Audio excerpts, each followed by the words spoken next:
We have to talk about this show. Now, if you're a returning subscriber, you're probably thinking, what does this have to do with the content of your channel? This has nothing to do with the content of your channel, but that's what I want to talk about, that watching this show made me think about an experience that I had a long time ago, and I wanted to sort of draw those parallels and talk about it. I have been hooked. I have been watching episodes back to back all weekend. By the way, I've been binge watching while binge eating, which is like, I know you're not supposed to. I know it's not good for you, but like, just imagine me just eating fried chicken, which isn't even like my go-to fast food, but I was just in the mood. You know, sometimes you just feel more like, I don't know, animalistic. I just wanted that meat and fries. The place I got them from called them potato wedges. I'm like, just call them fries. Like, potato wedges, really? Fries. Anyway, so here I am just eating shit food that is just comfort food. Oh my God. And then dessert, I had what's called Nutella swirl ice cream from this local place in Miami, which I also had them deliver the ice cream. That's how bougie and like lazy it's not even lazy, it's just how homebodied I've become. I don't want to see nobody. I don't want to talk to people. I just want to be home in my apartment, lights down, just me and my fish, watching this show while binge eating. So anyway, this show, I have never watched American Crime Story. I've never watched American Horror Story.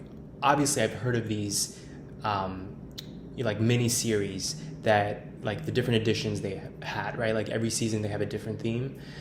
I've heard of it, seen clips online, just never really got into it. And then recently I saw clips of this one, the Impeachment miniseries.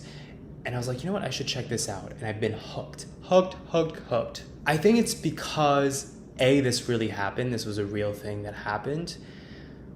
But also just like the sheer like absurdity that like this happened in the White House. Like, all these people saw this happening right under their noses. The president of the United States was having this affair with an intern, and then turns out he was having all these other, I can't really say affairs because that's like too generous. He was having all these inappropriate, not even relationships, just like trying to get women to, like seducing women in the workplace, which, you know, for obvious reasons is so inappropriate when he has that position of power and responsibility and accountability. So I'm learning about all this cast of characters, right? Because when this was happening in real life, I was like 7 years old, 8 years old. So I know the basic details, right? Monica Lewinsky, the whole scandal. People know the general basics from my generation, right? Everybody knows the general basics. I didn't know all the details. Like, I didn't know that there were all these other women.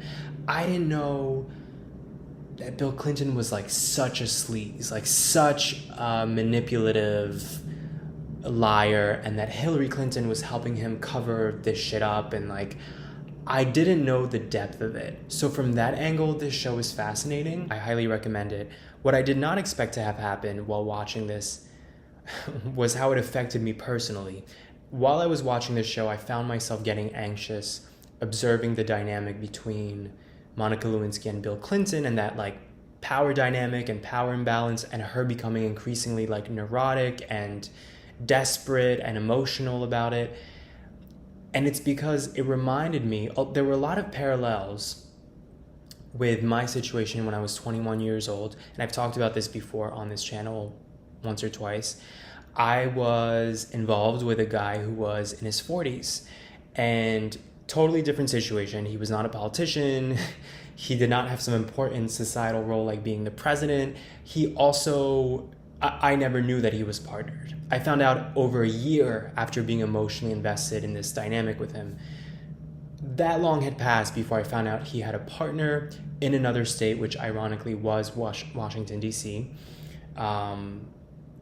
And, you know, it was devastating and it was confusing because he was the first connection that I had. To this day, it's the deepest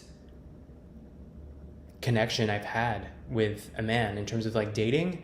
It was one of those things where like I would come to his place just about on a weekly basis back when I was 21, finishing up college in New York City.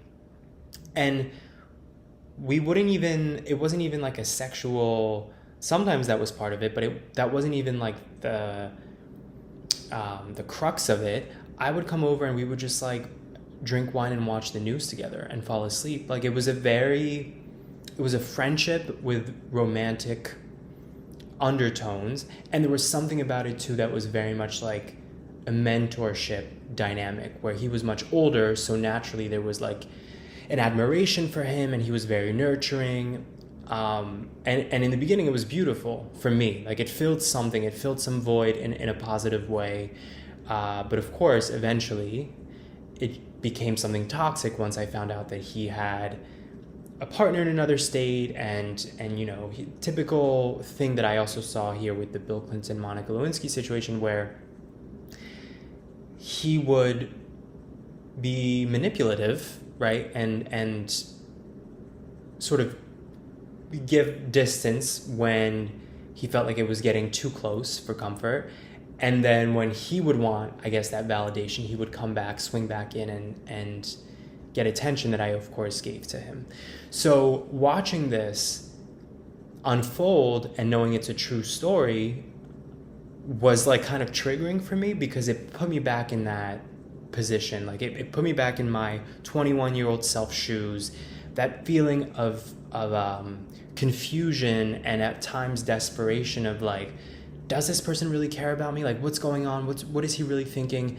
Hating that ambiguity. And also, of course, all the questions that come with, once I found out he was partnered, right? All this like anxiety around, is this a real connection or is this just like a fun affair? No, of course it's not that. But then why would he do this? And it's such a disaster to go through. And so watching the show, I really felt compassionate towards Monica Lewinsky, because I guess before watching this, I always thought it was just like a sexual, like one time or a few times they had like sexual fun and that was it. I didn't realize it was like an affair. Like they would exchange gifts and he would give her like a leg up professionally in the White House. Like they had a relationship of some sort. It wasn't just like a one-time hookup or something. And so I found myself being more compassionate towards her and realizing that she was emotionally invested in it, and she was manipulated by this very powerful man. And of course, it's worth mentioning, like, how much of it was her infatuation with him, the person, versus him, the president, right? Like, how much of it was her just being attracted to someone who had that much power, giving her the time of day, like that making her feel special, versus actually caring about him, the person, right? And this is one of those things that I think is classic human psychology. Like, you'll never really know. Same thing with men of this level of fame and power and wealth. There's always this question, right, of the people they attract.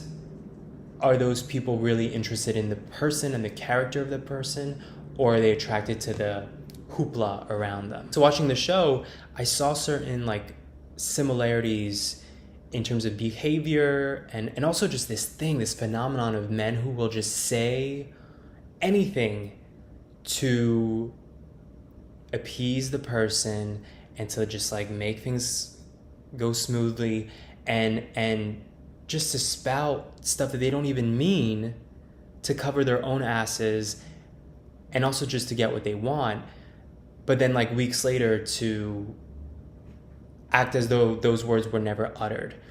And so it got me thinking, like, the man that I had my situation with, Bill Clinton, it's almost like a personality archetype. Like, these people are built a certain way where just almost like their character inherently is to be manipulative and to lie and to deceive for the sake of serving self. And it really did get me thinking, like, we look at these people like they're shitty people, which I think is still true, but it makes you wonder, like, are they wired to be this way? In my situation, the guy he later told me when I found out he had a partner, he was like, oh, we're in an open relationship. And he said that to sort of validate that the connection he had with me was okay. And my reaction was like, you do realize even in an open relationship, our dynamic was not appropriate. Like, we had an emotional connection. We had a friendship, a deep friendship. Like, it was more than just a sexual fling. An open relationship is you have your partner who you're emotionally invested in and romantically invested in, and then you have fun on the side if you meet somebody out of town or at a bar or whatever. That's an open relationship, at least a traditionally defined open relationship. I can't believe I just used that's kind of an oxymoron, a traditional open relationship. But I had to like teach him, I had to like get in his head and demonstrate to him like this was not appropriate. Like, even though you're in an open relationship, this is not permissible. And it took me explaining that to him for him to realize like he cheated on his partner. And so I look at somebody like that, right, who technically has fewer rules in the relationship because by definition he's in an open relationship, right? So it should be easy not to cheat. And yet he still found a way to evolve for a dynamic with another guy to evolve that way. And with Bill Clinton, similar idea, just the sheer number of women, even in the show he tells Monica Lewinsky, I had something like this happen back when I was governor of Arkansas, where I had basically an affair and it, risked my career, and I just can't go down this path again. And I'm just watching this thinking, are you serious? Like, now you're saying this shouldn't happen again? Like, it took you going through it. It's almost like an addict. It's almost like an addict's personality that like they just can't help themselves. And when you look at the records, just how many women that he had some kind of dynamic with or some kind of event with that was rooted in something that was inappropriate professionally at the very least, but also just like immoral. You wonder, are these people like wired this way? Is this like a societal thing that these are people who are so emotionally immature and maybe insecure even that they need validation outside of their relationship to feel like whole as a person? Obviously I'm going kind of far with the psychoanalysis. Maybe it's not that deep. Maybe they're just impulsive and they just want to have sex as much as possible, and they don't care that they have made promises to somebody or vows or whatever. It's interesting because I don't think I've ever watched a show or a movie that made me anxious because of how much it reminded me of something that I've been through. And I imagine this happens to other people if they, have just been through a breakup and then they watch a movie about a breakup. I'm sure it's triggering. Like, I'm sure this is not a unique experience, but for me, it's a unique experience. So it's just been interesting to watch this show unfold, this story that I knew of before that everybody's familiar with, but seeing the nuances and seeing these actors portray what Monica Lewinsky must have felt, must have said, what Bill Clinton must have said and done. It puts a whole new light on it, and it's just funny that my situation had nothing to do with politics, and again, very different dynamic. I didn't know that the guy was partnered, but it's just so funny that watching this play out with such a different cast of characters that it could remind you of something that you've been through. And I guess the beautiful part of it is that it left me feeling empathetic towards Monica Lewinsky. I still think she did a lot of things that were screwed up and she got herself in this situation, but just the power balance, or imbalance rather, and how Bill Clinton toyed with her, whether intentionally or not. He toyed with her fragility as a really young woman who was just starting out in the world. That sort of reminded me of my younger self, just made me have more compassion towards her, and I guess just towards young women or young men who are in a similar situation. And of course, it's one of those things where like you put yourself into it, there's consequences to putting yourself in any kind of situation. But when you're really young and deal with manipulation, especially at the hands of a more powerful, established man, it's an experience I would rather people not have.